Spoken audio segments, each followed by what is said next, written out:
Oh man, that gray car, that truck's turning. Oh, and so he's going to go right against that truck, and he hits the truck. That might be it. That truck.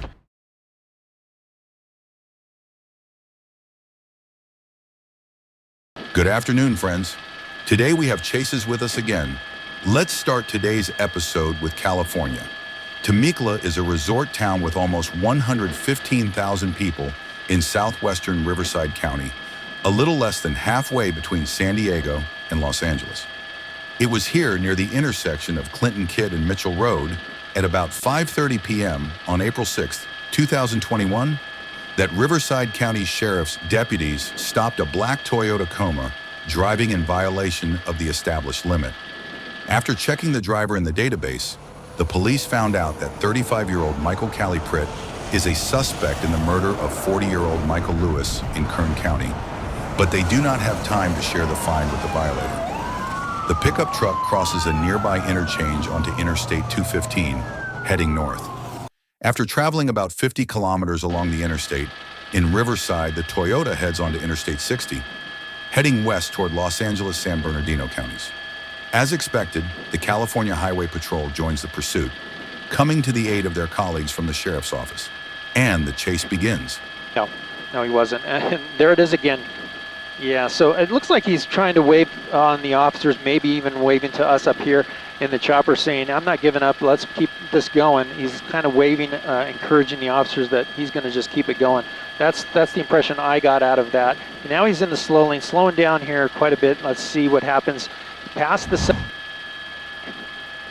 They do. Let me come out and you see them right there in trail. You know, the problem with this pursuit is they really can't go into a tracking mode. I mean, they can do it if they wanted to, but being that the driver's armed, and look at that move all the way over, all the way across. So they're likely not going to pull off this chase and leave it to the airship. They're going to stay on this for the duration.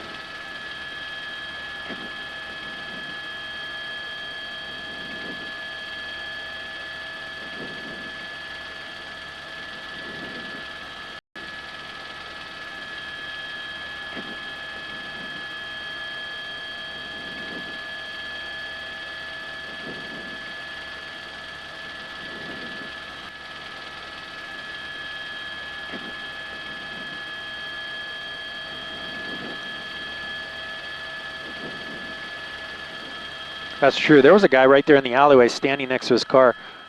So, yeah, you're right. He can go down an alleyway and have no out, and then he's trapped. So that's a good point. He may or may not know this area very well, and looks like maybe he wandered in here. It's hard to say. Wrong side of the road. Look at that. Oh, man, that gray car, that truck's turning. Oh, and they caused that accident right there. That truck saw the guy coming, tried to get out of the way, and the other car swerved into that truck. So fortunately, they were going slow enough into an alleyway. So we've seen this driver go multiple alleyways and into a parking lot here. Let's see if he has an out. He does. He's going to go out onto the major there. He's got a car coming through there. That might be another officer. Let's see. Yes, it was. Northbound town. That was the AutoZone parking lot he went through. Here he goes, wrong direction, wrong side of the road, car diving out of the way through the tracks, and he's going to go northbound in the southbound lanes. He's going to stay in those lanes. No reason to do that. He's going to stay that way. Oh, this is terrible. Right by those cars that are stopped there. Oh, man, people trying to get out of the way. He's just ramming his way through. He didn't hit any of those cars. It didn't look like it.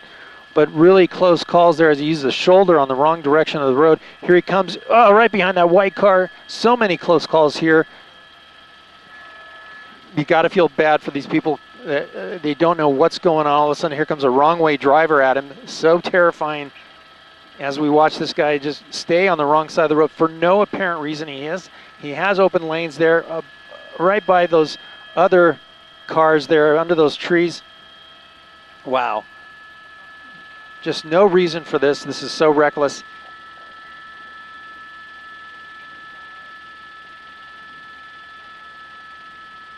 There he goes, setting up. He's going to go, nope, yep, he is. He's going to go fly past the street.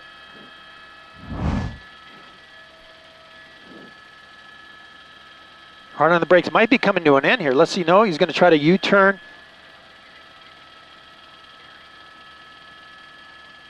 Southbound. It looked like he may have stopped there for a second, but now he's back southbound on Gary. You see the units in trail.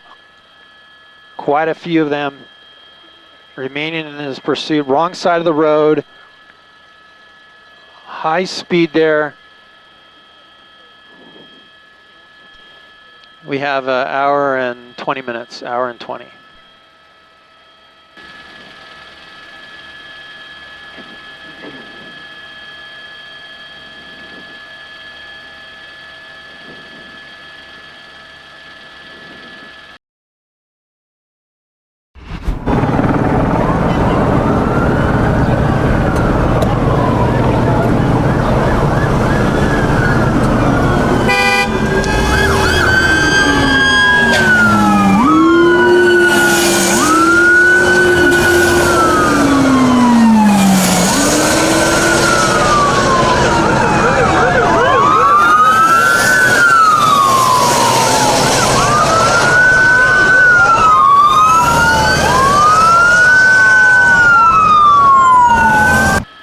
That was a town in Adobe, eastbound Holt, and approaching the Adobe lane right now. You see the driver as we come in a little tighter. You can see the items in his hand. He looks like he wants to throw out some more items.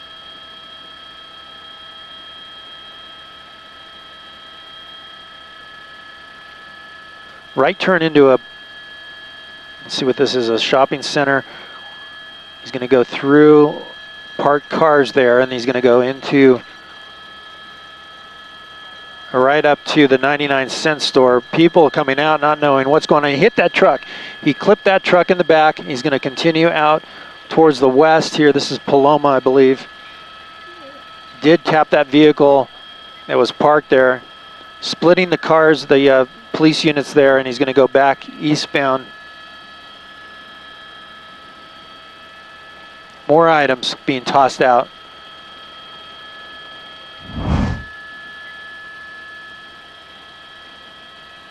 There's a person on the sidewalk running away.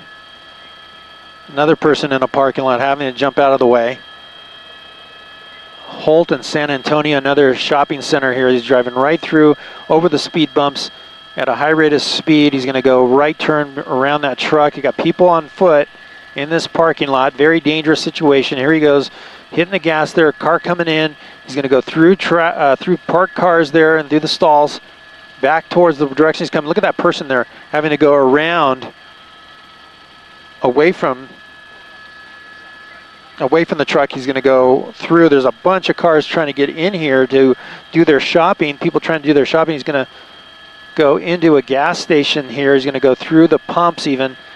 People on foot running around. It's such a dangerous situation. This driver not afraid to do stuff like this. Oh, he's going to go right against that truck, and he hits the truck. That might be it. That truck was trying to make a right-hand turn. That semi-truck trying to make a turn. He's backed up. He's trying to go forward. We'll see. That might be it. It looks like there's heavy damage to the truck. That big rig trying to back up and get out of the way. It's a very dangerous situation for that truck driver. He's going to try to pull forward. He's got damage to his front end there in that big rig.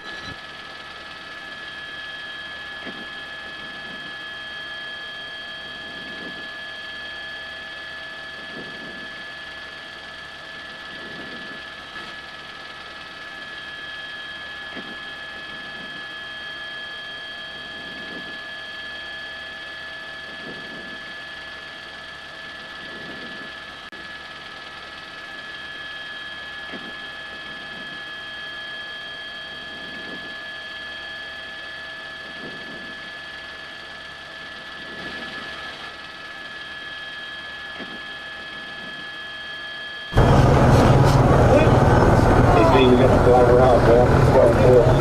Claiming that he's injured and that he's in the police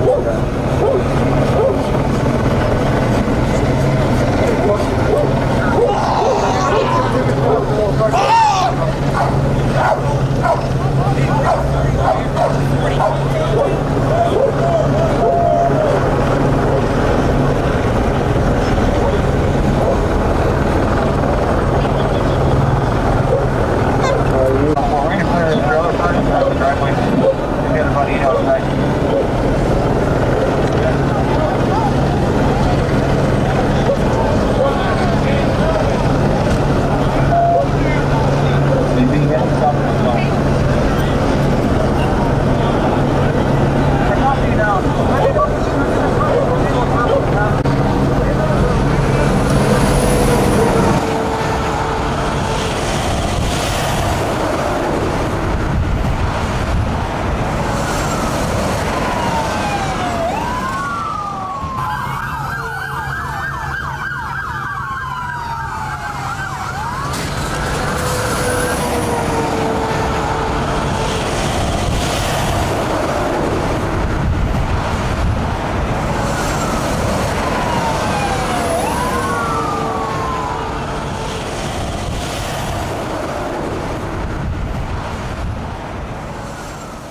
When did you realize that something was going on and you spotted the vehicle and you had to take action?